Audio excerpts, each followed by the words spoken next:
Hola a todos, en este vídeo vamos a explicar cómo la distribución binomial se puede aproximar por la normal. Cuando el número de pruebas de un experimento n es muy grande, la distribución binomial resulta muy laboriosa y complicada. Abraham de Moivre demostró que cuando se dan ciertas condiciones, una distribución binomial se puede aproximar a una distribución normal de media muy igual a NP, n por p, que es la media de la distribución binomial, y de desviación típica sigma igual a la raíz de n por p y por q, que es la desviación típica de una distribución binomial. Para representar gráficamente una distribución binomial podemos realizar un histograma. Para representar un histograma hacemos un rectángulo de base 1 unidad dejando al centro el valor de la variable. Por ejemplo, para x igual a 0, para la variable x igual a 0, pues haríamos un rectángulo de base menos 0,5 hasta 0,5. De 0,5 hasta 1,5 para x igual a 1, dejando el 1 al centro. Para x igual a 2, pues de 1,5 a 2,5. Para x igual a 3, pues de 2,5 a 3,5. Como altura de cada rectángulo, vamos a tomar el valor de probabilidad para ese valor de la variable, calculado según la función probabilidad de la distribución binomial. Es decir, la probabilidad de que x sea igual a r éxitos sería n sobre r por p, que es la probabilidad de éxito elevado a r, por q, que es 1 menos p elevado a n menos r. ¿De acuerdo? Y así trazamos la altura de cada uno de estos rectángulos, que deja entre medio al valor discreto que corresponde a la distribución discreta como es la binomial. Y aquí lo que ponemos, como hemos dicho, son los valores de la probabilidad calculados según esta expresión. Si unimos los puntos medios de mayor altura de cada rectángulo, obtenemos el polígono de frecuencia. El punto medio de este rectángulo, que va desde menos 0,5 a 0,5, corresponde al valor x igual a 0, 1 este, con el punto medio de este otro, ¿vale? Que va de 0,5 a 1,5. El punto medio corresponde a 1, que es el valor de la distribución en este punto, y la probabilidad, pues 0,25. Bueno, ahora unimos este punto con el máximo de este rectángulo, el punto medio. Y obtenemos una línea en zigzag, una línea quebrada, que sería el polígono de frecuencias. Vamos a ver cómo comparamos la distribución binomial y la distribución normal. Para ello vamos a ver el efecto tanto de n, el número de pruebas, como de la probabilidad del éxito. Aquí calcularemos para 3 valores los valores de la probabilidad siguiendo la distribución normal o siguiendo la fórmula de la binomial para compararlos. Aquí pondremos el polígono de distribuciones obtenido de unir los puntos medios máximos de cada uno de los rectángulos. Aquí, por ejemplo, tenemos el primer rectángulo para de menos 0,5 a 0,5 en n y en r igual a 0, ¿no? Ese es el valor. Aquí el valor 1, el rectángulo, de 0,5 a 1,5, el valor 2, de 1,5 a 2,5 y el valor 3 de 2,5 a 3,5 y en medio el 3. Este sería el polígono de frecuencia. Pues bien, vamos a comenzar a ver. Vamos a ir cambiando n y vamos a ver que esa sería la curva normal, la función densidad, y vamos que a medida que aumenta n, a medida que aumenta el número de pruebas del experimento, las probabilidades calculadas por la normal y la binomial se van haciendo cada vez más semejantes. Y vemos cómo la curva, la función densidad de la distribución normal, se parece cada vez más a el polígono de frecuencias de la distribución binomial. Fijaos que ya son prácticamente idénticos. Y a medida que aumente n, pues más parecidos tanto los valores como ambas curvas, el polígono de frecuencia y la curva de Gauss, la curva campana. Fijaos que para n igual a 35 prácticamente que son casi iguales. Vamos ahora a ir cambiando la probabilidad. Vamos a situar n en un valor fijo, por ejemplo en n igual a 10, 10 pruebas, y vamos a ir cambiando.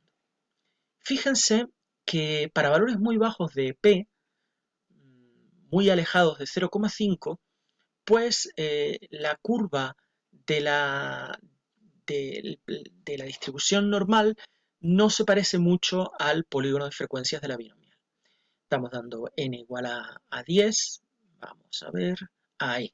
Y vemos que no se parece nada si la probabilidad es muy pequeña.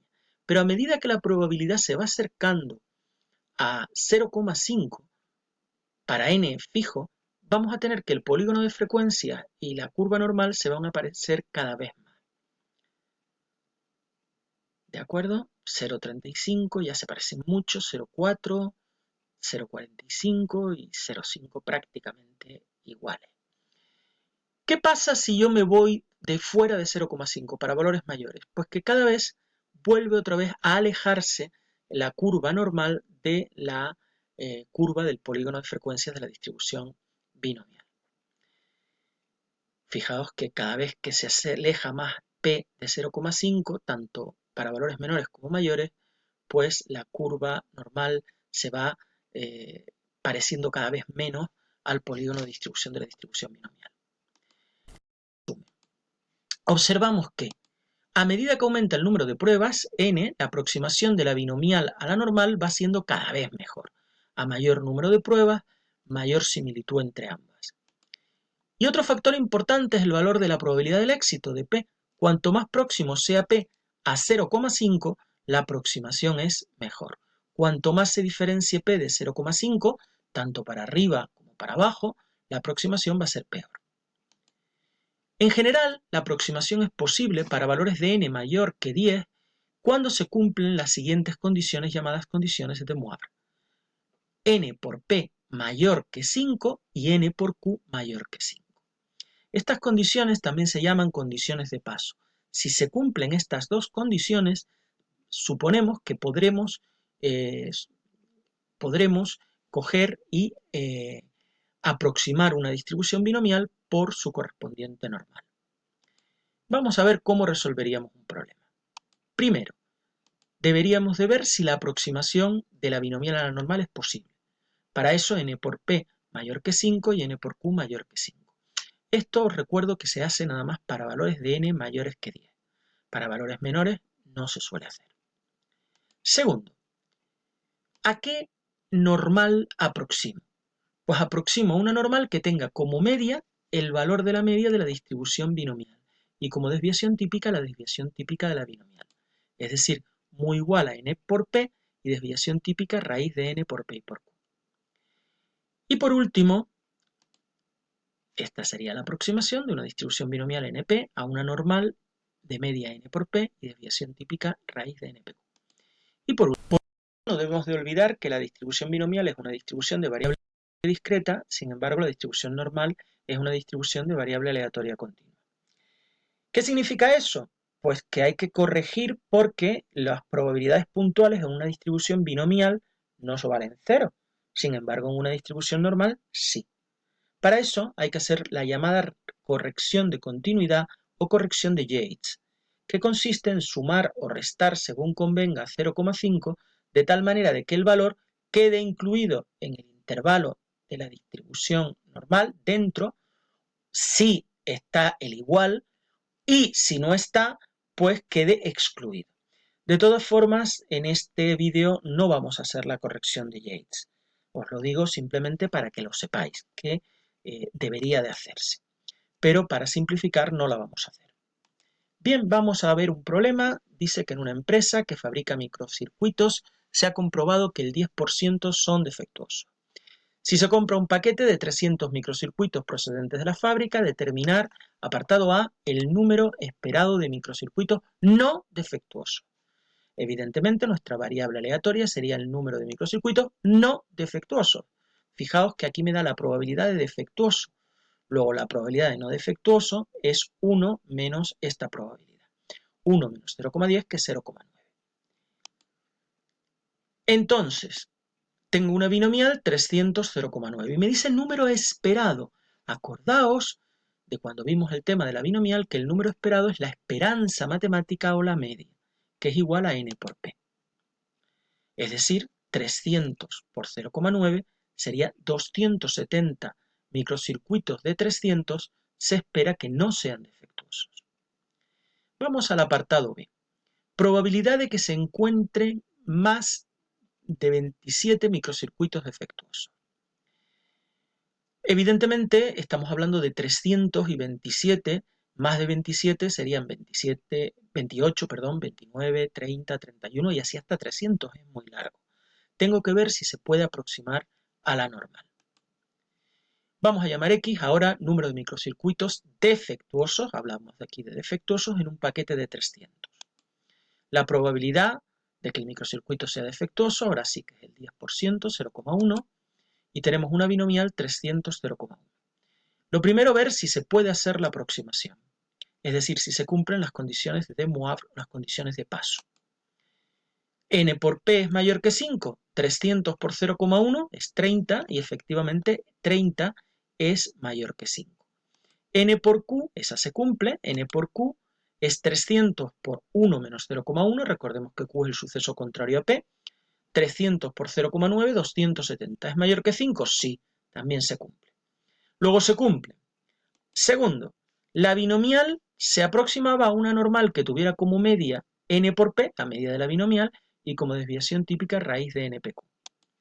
La media n por p, 300 por 0,1 da 30, sigma la raíz de npq, raíz de 300 por 0,1 por 0,9 me da 5,196.